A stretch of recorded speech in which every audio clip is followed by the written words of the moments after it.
तो इस वीडियो में हम आपको मैकेनिक्स का ओवरव्यू देंगे, यानी कि एक बहुत हाई लेवल पे मैकेनिक्स का निचोड़ क्या है, मैकेनिक्स की समरी क्या है, मैकेनिक्स का सारांश क्या है, वो देने की कोशिश करेंगे। यानी कि वो मुद्दे का क्वेश्चन क्या है, वो सेंट्रल क्वेश्चन क्या है जिसको सॉल्व करने के लिए मैकेनिक्स में इतनी मारामारी चल रही है, वो देखने की कोशिश करेंगे और उसको सॉल्व करते कैसे करते हैं उसकी भी अप्रोच पे थोड़ी बात करेंगे।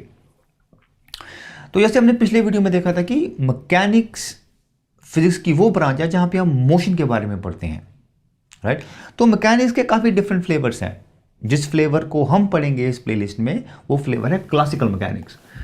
तो क्लासिकल मैकेनिक्स में आप उन ऑब्जेक्ट्स की स्टडी करते हो, उन पार्टिकल्स की स्टडी करते हो जिनकी स्पीड जो है स्पीड ऑफ लाइट से काफ़ी कम है और जिनका काफ़ी ठीक ठाक साइज है, यानी कि साइज जिनका लीनियर साइज जिनका 10⁻⁻⁶ मीटर से बड़ा होगा।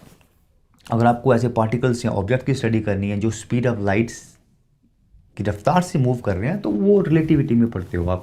और अगर आपको सब एटॉमिक पार्टिकल्स, बहुत छोटे छोटे पार्टिकल्स, उनकी स्टडी करनी है तो उसको आप क्वांटम मैकेनिक्स में पढ़ते हो। तो होपफुली फ्यूचर में रिलेटिविटी पे और क्वांटम मैकेनिक्स में कुछ वीडियोस बनाएंगे, लेकिन इस प्लेलिस्ट में हम सिर्फ क्लासिकल मैकेनिक्स के बारे में बात करेंगे, ठीक है। तो अभी मैकेनिक्स में जो मुद्दे का क्वेश्चन है या सेंट्रल क्वेश्चन है उसको देखने से पहले हम एक नया कॉन्सेप्ट इंट्रोड्यूस करेंगे जिसको बोलते हैं हम इन्वायरमेंट। तो इन्वायरमेंट क्या होता है? तो जब भी कोई ऑब्जेक्ट या पार्टिकल मूव करता है तो उसका मोशन जनरली डिपेंड करता है कि भाई उसके आजू बाजू में, उसके आसपास में किस तरह के ऑब्जेक्ट्स हैं, किस तरह की चीज़ें हैं, राइट। तो जिस ऑब्जेक्ट के मोशन में आप इंटरेस्टेड हो उसके आजू बाजू में जो चीज़ें होती हैं, ऑब्जेक्ट्स होते हैं, किस तरह के ऑब्जेक्ट्स होते हैं, उसको हम इन्वायरमेंट बोलते हैं।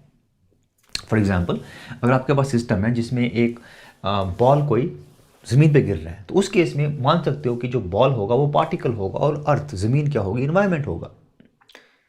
एक और सिस्टम जिसमें फॉर एग्जांपल चांद जो है वो ज़मीन के इर्द गिर्द घूमे जा रहा है तो उस केस में आप मून को मान सकते हो कि मून पार्टिकल होगा और अर्थ क्या होगी, ज़मीन क्या होगा, इन्वायरमेंट होगा। एक और सिस्टम आपके पास हो सकता है जहाँ पे एक वुडन ब्लॉक स्प्रिंग के साथ अटैच्ड है और मूव कर रहा है।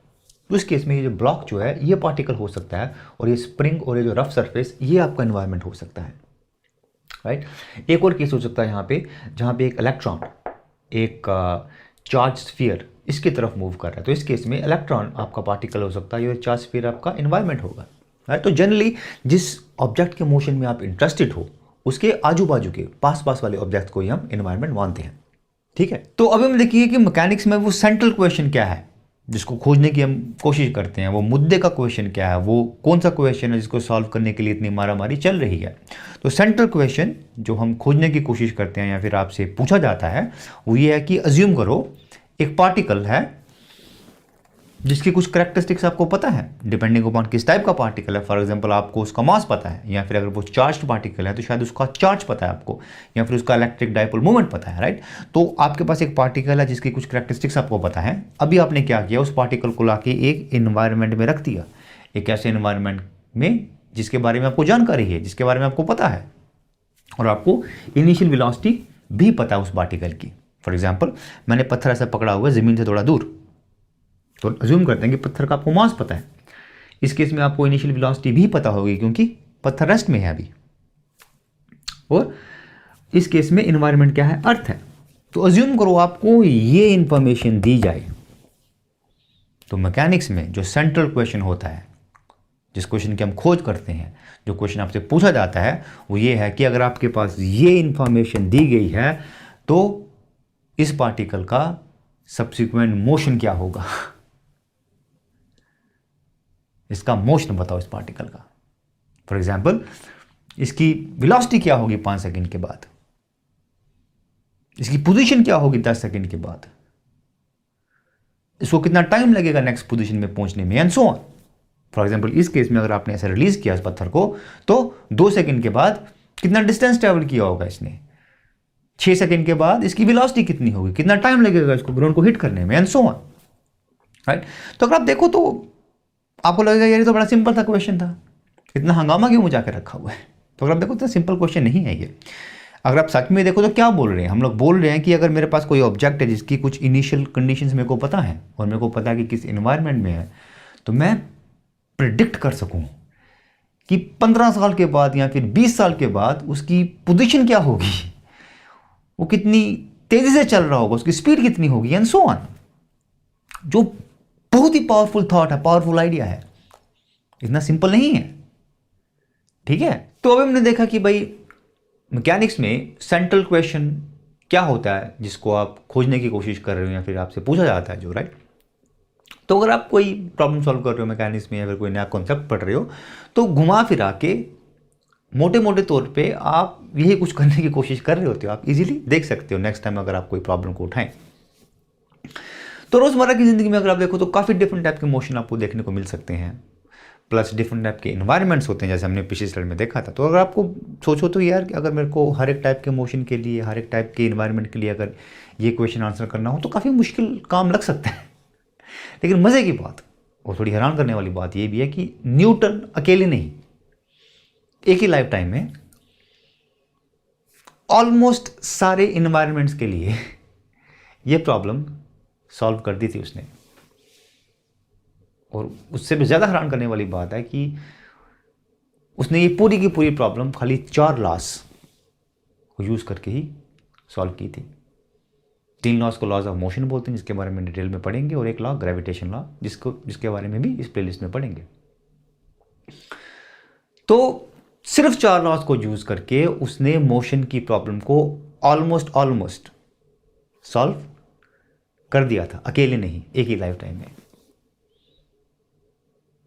तो पिछली कुछ स्लाइड्स में हमने देखा कि भाई वो सेंट्रल क्वेश्चन क्या है जिसको हम आंसर करने की कोशिश करते हैं मैकेनिक्स में। तो अब देखेंगे कि उसका सोल्यूशन क्या है, उसको सॉल्व कैसे करते हैं। सॉल्व करने के लिए 2 स्टेप्स हैं। पहले स्टेप में क्या करते हो आप एक नया कॉन्सेप्ट बनाते हो, कॉन्सेप्ट निकालते हो, डिफाइन करते हो, इसको फोर्स बोलते हो आप, और उस फोर्स के कुछ करेक्टरिस्टिक्स, कुछ प्रॉपर्टीज बताते हो आप, राइट।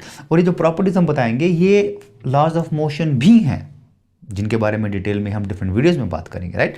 तो करेक्टरिस्टिक्स क्या है फोर्स की? पहली है जब कोई फोर्स नहीं लग रही हो। जब कोई फोर्स नहीं लग रही हो इसका मतलब क्या होता है कि वेलोसिटी उसकी चेंज नहीं होगी, राइट। और ये बहुत बड़ी खोज थी, क्योंकि सदियों तक हम सोचते थे अगर कोई चीज मूव कर रही है तो कोई फोर्स रिस्पॉन्सिबल होगी उसके लिए, कोई उसको मूव कर रहा होगा। अगर आपने फोर्स अप्लाई करना बंद कर दिया तो वो चीज रुक जाएगी खुद ब खुद, राइट। और जैसा गैलीलियो ने दिखाया हमको, और जैसा हम पढ़ेंगे फर्स्ट लॉ में, ये सही नहीं है।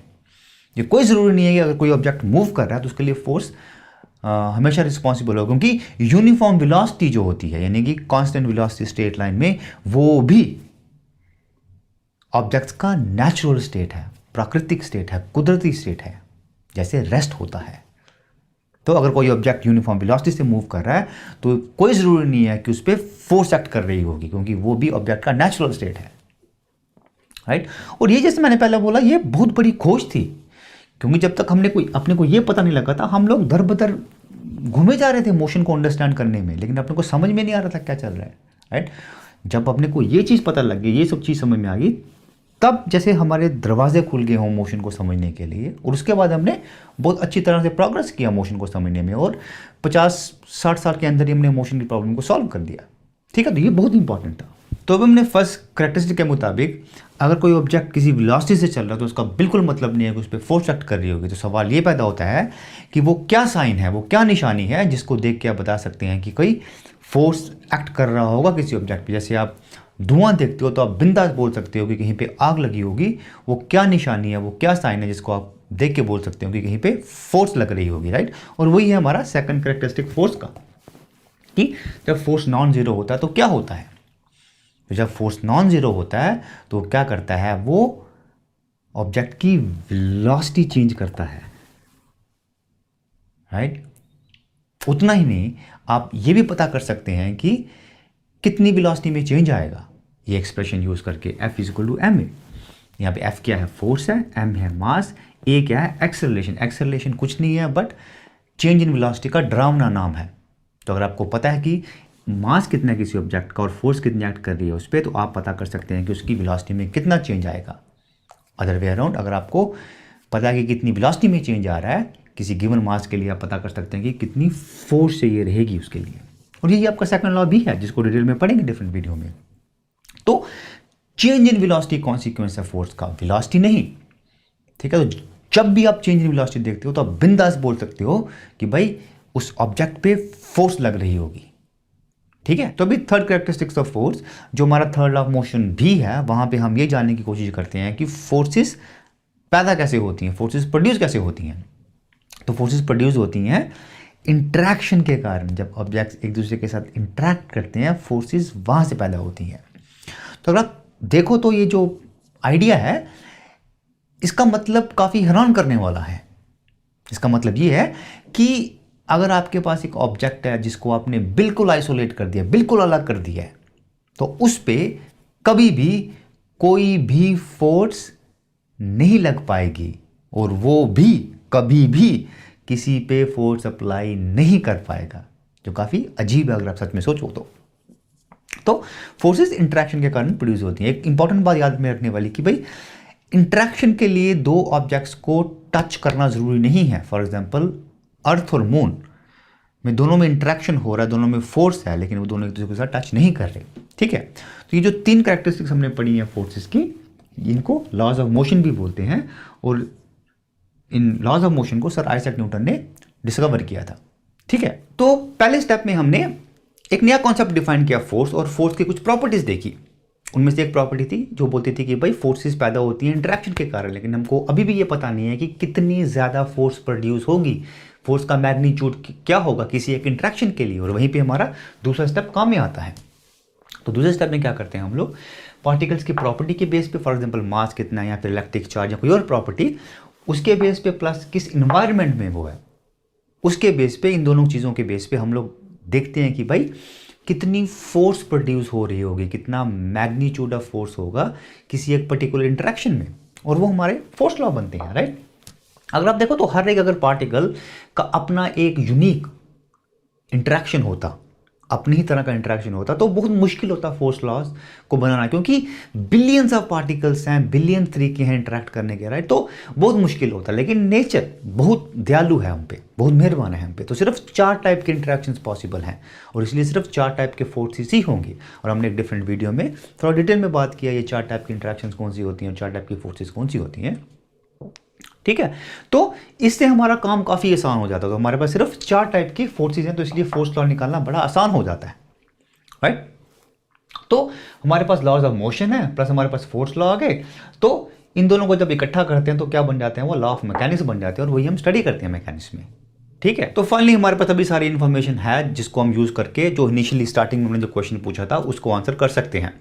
तो हमारे पास क्या चीज़ें पता थी स्टार्टिंग में, अपने को मास पता था, अपने को एनवायरनमेंट पता था, अपने को इनिशियल वेलोसिटी पता थी, और हमसे पूछा गया था कि भाई मोशन को प्रेडिक्ट करो, ये अननोन था, ठीक है। तो अगर आपको मास पता है और एनवायरनमेंट पता है, तो यहां से आप पता कर सकते हैं कि कितनी फोर्स लग रही होगी, मैग्नीट्यूड क्या होगा फोर्स का। अगर आपके पास मैग्नीट्यूड पता है तो लॉज ऑफ मोशन से आप पता कर सकते हैं कि वेलोसिटी में चेंज कितना आएगा, क्योंकि फोर्स वेलोसिटी को चेंज करती है, राइट। अगर आपके पास एक बार चेंज इन वेलोसिटी आ गया, उसको आप ऐड करो इनिशियल वेलोसिटी में, आपके पास फाइनल वेलोसिटी आ जाएगा, ठीक है। अगर आपके पास फाइनल वेलोसिटी पता है, इनिशियल वेलोसिटी पता है, आप एवरेज वेलोसिटी निकाल सकते हैं, उसको टाइम से मल्टीप्लाई कीजिए, आपको पता लग जाएगा कि ऑब्जेक्ट ने कितना मूव किया, उसकी नेक्स्ट पोजीशन क्या होगी। और इस दो इन्फॉर्मेशन से आप काफ़ी सारी और इन्फॉर्मेशन पता कर सकते हैं, जैसे कितना टाइम लगेगा उसको नेक्स्ट पोजीशन में पहुंचने के लिए, एंड सो ऑन, राइट। और ऐसा ही करते हैं आप मैकेनिक्स में, राइट। तो होपफुली थोड़ा आपको आइडिया लगेगा इससे कि भाई मैकेनिक्स में ये मारामारी किसके लिए चल रही है, ठीक है। तो आज के लिए इतना ही, आपसे फिर मुलाकात होगी। थैंक यू सो मच, शुक्रिया।